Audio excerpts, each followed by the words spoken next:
চলে এসেছি আজকে আরও একটি নতুন ভিডিও নিয়ে। আপনারা দেখতেই পাচ্ছেন এখানে লেখা আছে স্বরবর্ণ।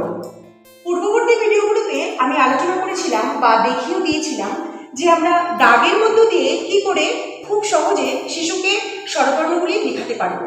যদি আপনারা কেউ দেখে না থাকেন তবে পেজটিতে গিয়ে পূর্ববর্তী ভিডিওগুলো দেখে নেবেন, তাহলে আরও সুবিধা হবে আপনাদের। আমরা আজকে স্বরবর্ণ লিখব অ থেকে ও পর্যন্ত। স্বরবর্ণ লেখার সময় আমাদেরকে সবসময় শিশুকে বলতে হবে যে আমরা ঘর ঘুরে লিখব। শিশুরা যখন বড় হবে তখন তারা তাদের মতো করে লিখবে, কিন্তু এখন তারা ছোট, তাদের হাতের লেখা সুন্দর করার জন্য সবসময় আমরা বলবো তোমরা বাংলা ঘরের একদম বাংলা ঘর ঘুরে লিখবে। যখন আমি অ লিখব প্রত্যেকটা দাগ আমার আগের ভিডিওগুলিতে অভ্যাস করা আছে, তবুও আমি আজকে দাগের মধ্য দিয়ে আরও একবার আপনাদেরকে দেখিয়ে দেবো। প্রথমে লিখবো আমি অ। অ যখন লিখবো আমি একদম প্রথম লাইনে ধরবো, ধরে ছোট্ট একটা কানের মতো দিব, কানটাকে এভাবে গোল করে ঘুরিয়ে দিব, ঘুরিয়ে দিয়ে একদম নিচ অব্দি চলে আসবো, এসে সুন্দর করে এভাবে সোজা করে তুলে দেব। এবার ঠিক মাঝখান থেকে এই অয়ের এই পেট বরাবর এখান থেকে আমি নিচের লাইনে চলে আসবো, সোজা উপরে তুলে দেব। আর আমরা জানি প্রত্যেকটি বর্ণের কোনোটাতে মাত্রা থাকবে, কোনোটাতে মাত্রা থাকবে না। পড়ানোর সময় শিশুকে বলতে হবে যে মাত্রা কি সেটা আমাদেরকে আগে বুঝিয়ে দিতে হবে। এবারে অয়ের যেহেতু মাত্রা আছে আমরা সুন্দর করে এখান থেকে ধরে এইভাবে মাত্রা দিয়ে দিই। মাত্রাটা বোঝানোর জন্য আমি একটা আলাদা রঙের চক ব্যবহার করছি, আপনারা দেখে নিন অয়ের মাত্রা আছে। এবারে লিখবো আমি আ। একই রকম ভাবে সুন্দর ছোট্ট একটা গরুর কানের মতো দিব, এখানে একটা গোল করব, গোলটাকে সুন্দর করে ঘুরিয়ে এই লাইন অবধি এইভাবে সোজা চলে যাব। মনে রাখবো এই দাগগুলো যেন বন্ধ না হয়ে যায়, মুখটা কিন্তু একটু খোলা থাকবে।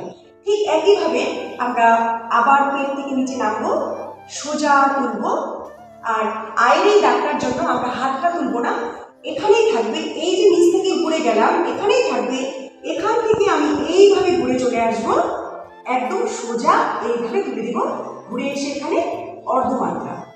আর এইটুকু জায়গা আমাদের খালি থেকে যাবে। যেহেতু আয়েরও মাত্রা আছে আমরা মাত্রাটা ঠিক এখান থেকে ধরবো, ধরে এত দূর নিয়ে যাব, কিন্তু এই জায়গাটাতে নিয়ে যাবো না। ঠিক করে বোঝানোর জন্য আরো একবার দেখে নিন, আমরা এই ঘরটাকে এইভাবে ঢেকে দিব, এইটুকু জায়গা আমাদের ফাঁকা থাকবে, তারপরে আমরা এতটুকু আবার দিয়ে দিব না। তাহলে হয়ে গেল আমাদের অ আ। এবারে আমরা লিখবো রস্বই। রস্বই লেখার সময় আমরা অয়ের এই দাগটাই আবার ব্যবহার করব। একটা গরুর কানের মতো দিব, সুন্দর একটা গোল ঘুরাবো, ঘুরিয়ে এই অবধি আমরা এত অবধি আসবো। হাত আমরা তুলবো না, কিন্তু যেহেতু আমি একটু বোঝানোর চেষ্টা করছি সেই জন্য আমি হাত তুললাম।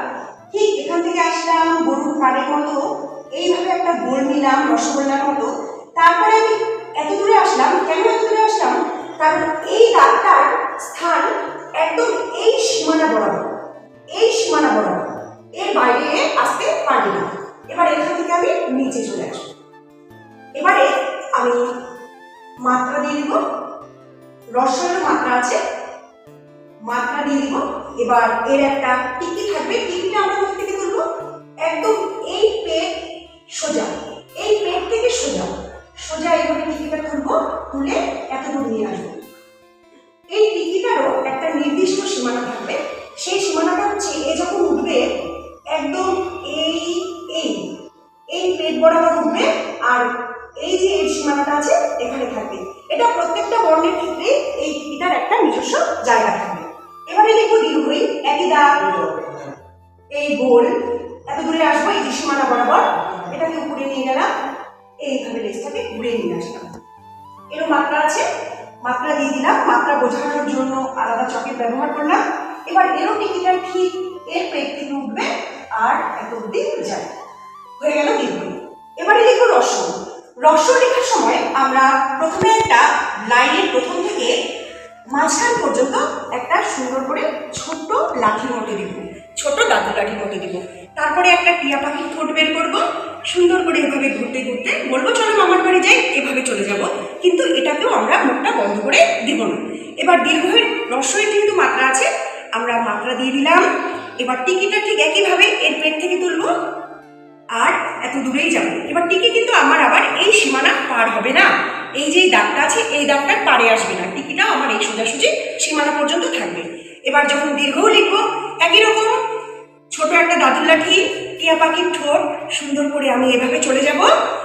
আর এর একটা লেজ থাকবে, লেজটা আমি ঠিক এখান থেকে তুলবো, এখান থেকে তুলে এর থেকে একটু ছোট, এ যত বড় আছে এর থেকে একটু ছোট।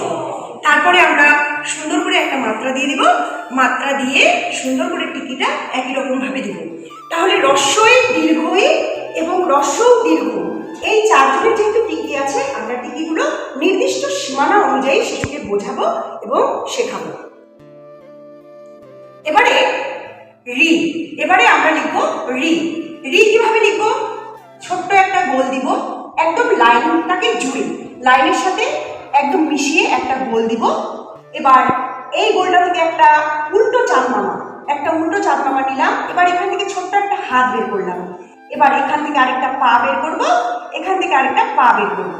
এবার এখানে বিষয় হচ্ছে এই যে এখান থেকে একটা হাত বের করলাম, এই হাতটা এই সীমানাটাকে এই আমরা এখান থেকে হাতটা যে বের করব এই সীমানাটাকে কিন্তু আমরা লক্ষ্য করব। এবার এখান থেকে এত অবধি যাব, এবার এখান থেকে সোজা দাদু লাঠিটাকে উপরে তুলে দেব।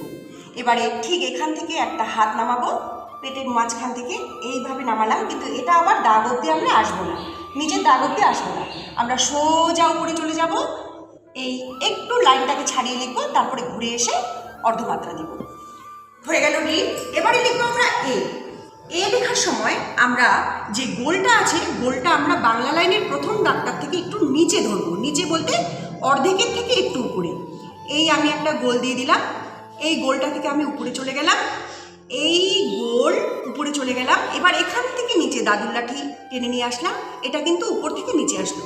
এবার সুন্দর করে এখান থেকে এ, এটা হলো এ। এবারে ওই লেখার ক্ষেত্রে ঠিক একই রকম গোল চলে যাব উপরে নিচে এইভাবে এ। এবার এর যে টিকি আছে, এরও টিকিটা লেখার সময় আমরা ঠিক মাঝখানে ধরবো, একদম ওর মাথার উপরে যাব। হয়ে গেল ওই।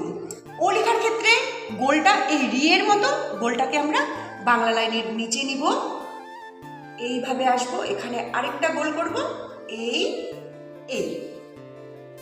ও এর ক্ষেত্রে গোল নিব, মাঝ অবধি আসবো, এখানে একটা গোলের মতো ঘুরিয়ে এইভাবে আসবো। ও এর যেহেতু টিকি আছে, টিকিটা আমরা ঠিক এখান থেকে শুরু করে একদম মাথার উপরে নিয়ে যাব। আমাদেরকে লক্ষ্য রাখতে হবে শিশুকে পড়ানোর সময় আমরা সঠিক উচ্চারণের মধ্য দিয়ে পড়াবো। শিশুরা শুনে শুনে অনেক কিছু মনে রাখতে পারে, সেজন্য পড়ানোর সময় আমরা উচ্চারণ সঠিক করব।